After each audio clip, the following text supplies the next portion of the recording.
Estoy completamente segura que si te hablo de la película El exorcismo de Emily Rose, lo más probable es que la hayas visto o como mínimo que la conozcas. Y si te dijera que este exorcismo fue real, ¿me creerías? Mi nombre es Ana Aldao, más conocida en este canal como Detective de Sofá, y si te gusta el true crime, lo paranormal, las sectas, te invito a que te suscribas, que le des like, que lo compartas con quien creas que le puede gustar mi contenido y que le des a la campanita para que te notifique cuando subo vídeo. Amigos y amigas, ¿qué tal? Bienvenidos a un vídeo más en el canal. Hoy vamos a hablar del caso del exorcismo de Annalise Michel, aunque bueno, vamos a ver cómo una vez más se enfrenta la ciencia a la fe. Ya que nos encontramos en época de Halloween, me apetece traer casos de true crime. De hecho, tengo ya casos que quiero hacer, pero sí que es cierto que en la época que nos encontramos y por encima teniendo este caso que la verdad está muy bien documentado, me apetecía traeros pues algo más relacionado con la época, ya me entendéis. Espero que os haya gustado mucho la intro, que si alguien se ha dado cuenta la he cambiado, y es que cada vez que haga vídeos de cosas paranormales estará esta intro, y cuando haga casos de true crime estará la intro original con la que hice todos los vídeos que hay en el canal. Así que sin nada más que añadir, vamos con el caso.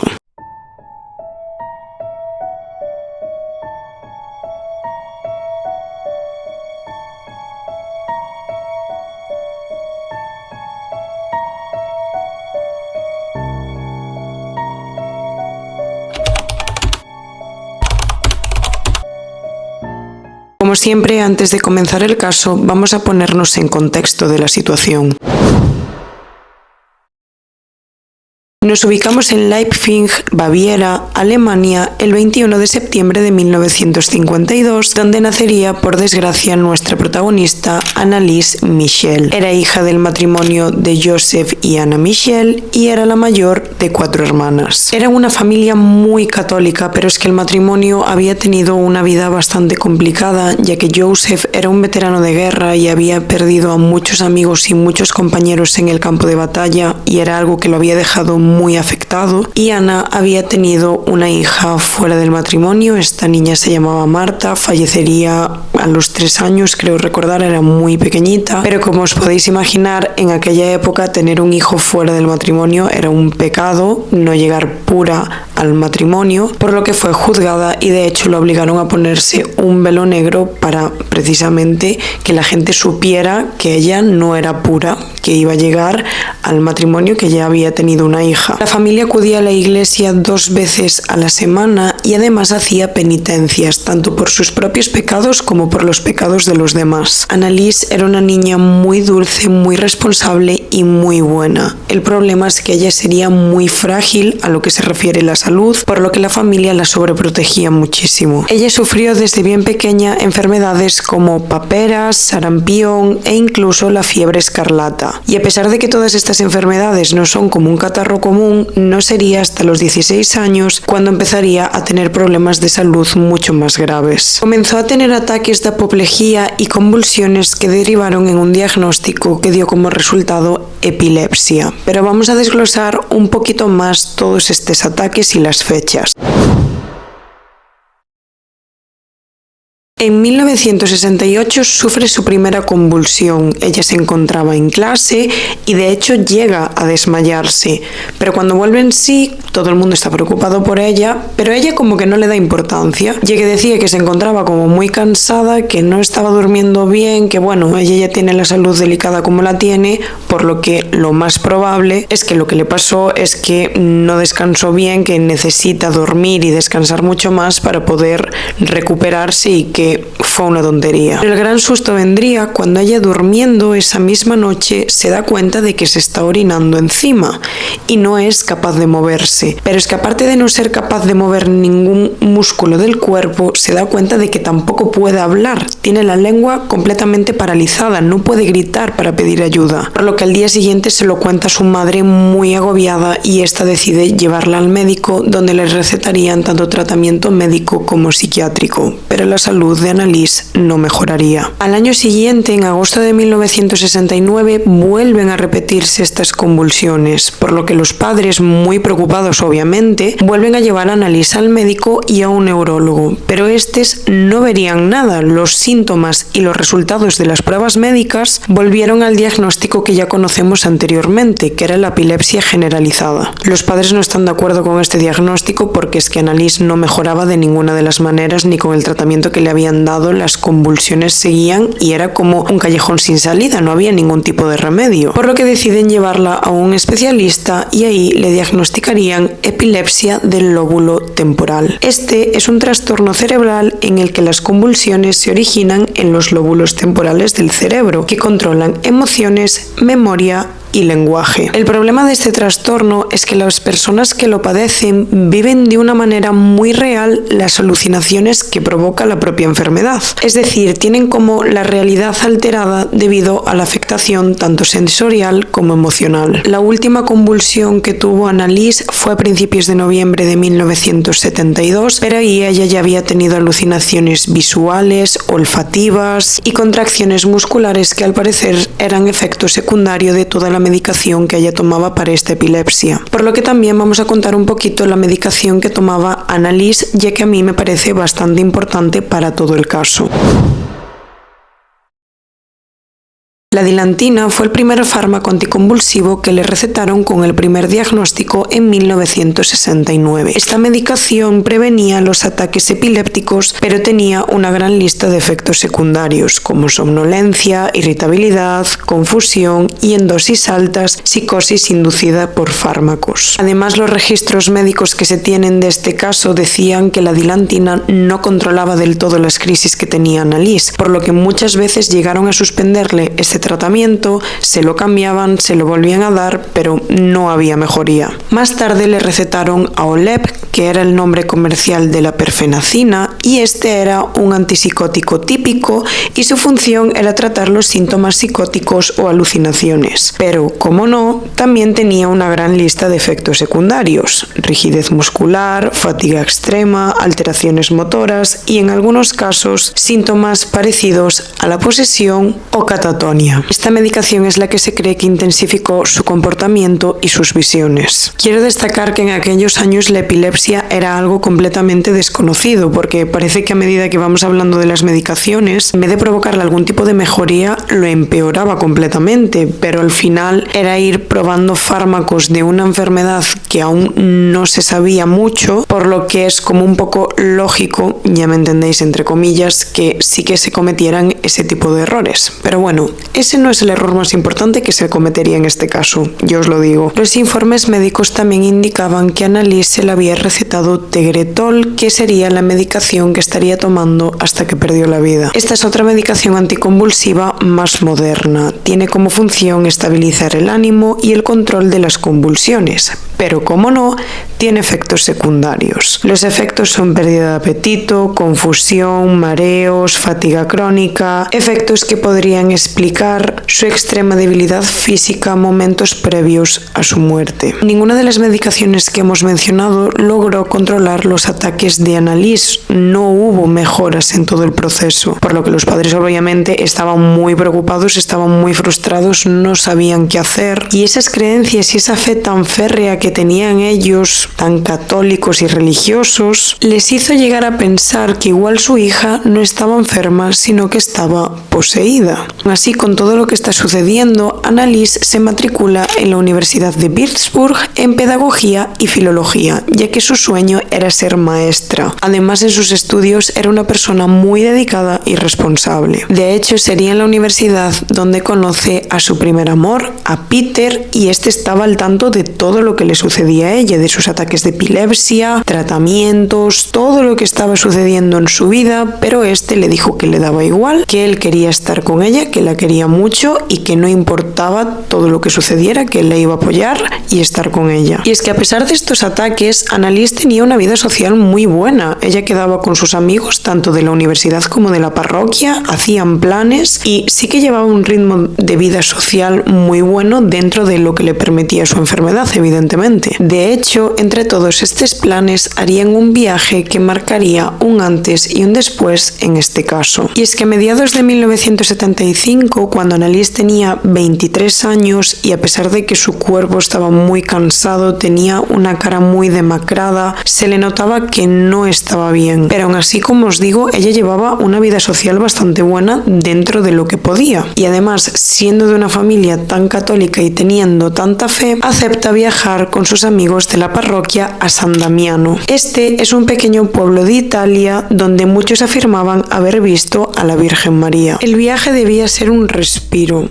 un momento espiritual, un momento de paz, pero sí que es cierto que los amigos de Annalise la notaban rara. Ella iba en ese viaje con un rosario en la mano, rezando todo el rato, pero como de una manera muy desesperada, como si estuviera preocupada porque algo fuera a ocurrir. Y es que cuando llegaron al santuario, todos se bajan del autobús, se quedan impresionados, comienzan a rezar y notan que Annalise se queda tensa, tiene el cuerpo completamente tenso y no se mueve, pero no aparta la mirada en ningún momento, tiene como cara de susto y a la vez está muy rígida, por lo que sus amigos le preguntan que qué le pasa, si se encuentra bien, y ella dice textualmente: no puedo entrar, la tierra me arde en los pies. Los amigos pensaban que estaba exagerando, pero que estaba exagerando en el sentido de que estaba impresionada y encantada de estar allí, no de que realmente se encontraba mal, hasta que se dieron cuenta que ella iba retrocediendo lentamente hacia atrás con esa cara de susto y esa rigidez en el cuerpo. Intentaron llevarla a la capilla, pero es que cada paso que daba ella se quejaba como si estuviera caminando por un pasillo lleno de agujas porque se quejaba de dolor, o sea, le dolía muchísimo el caminar. Dijo que no soportaba el olor del agua bendita y que el ambiente que había en la iglesia era pesado como el humo. De hecho, hay un momento que uno de sus amigos coge el crucifijo para acercárselo para rezar y ella hace como un giro súper brusco con la cabeza para mirarlo mal, o sea, pero es que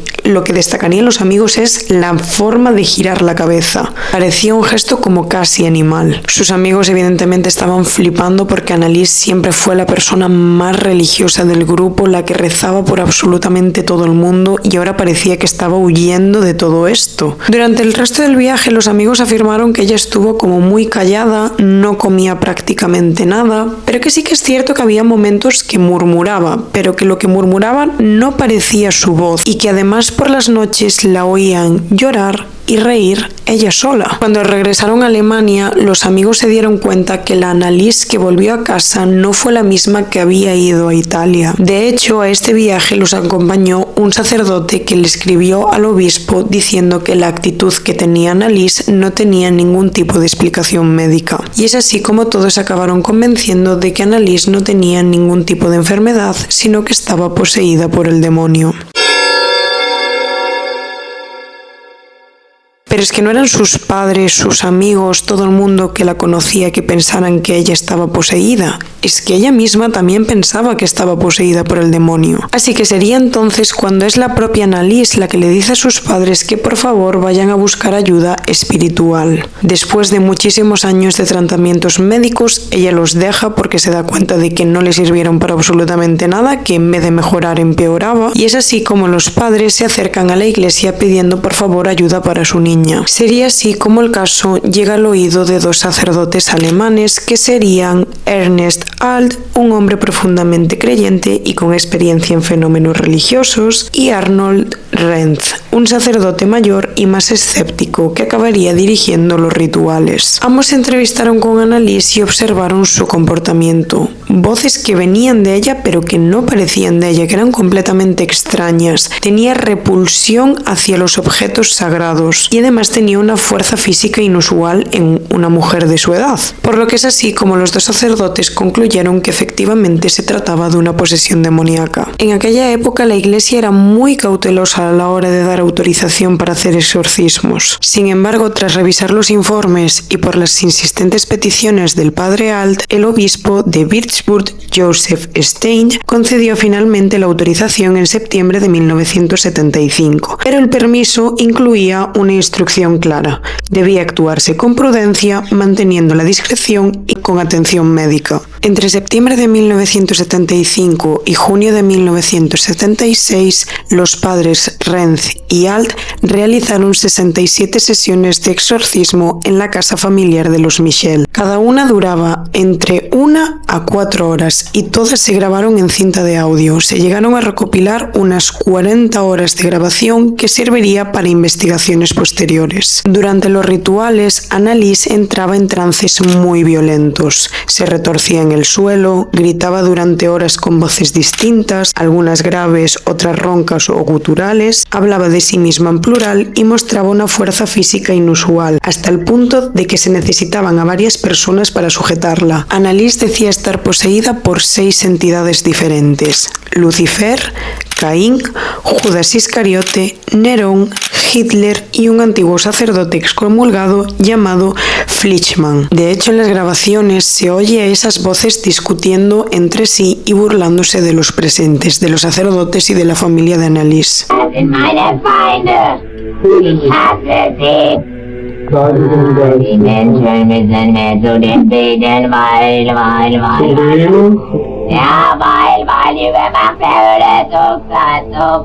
Uno de los fragmentos más conocidos se oye a Annalise diciendo déjame en paz, mientras los sacerdotes recitaban las oraciones del Rituale Romanum en latín. En otras sesiones se podía escuchar como las voces decían no saldremos de ella, ella nos pertenece, esta tonta rezaba demasiado, odiamos sus rezos.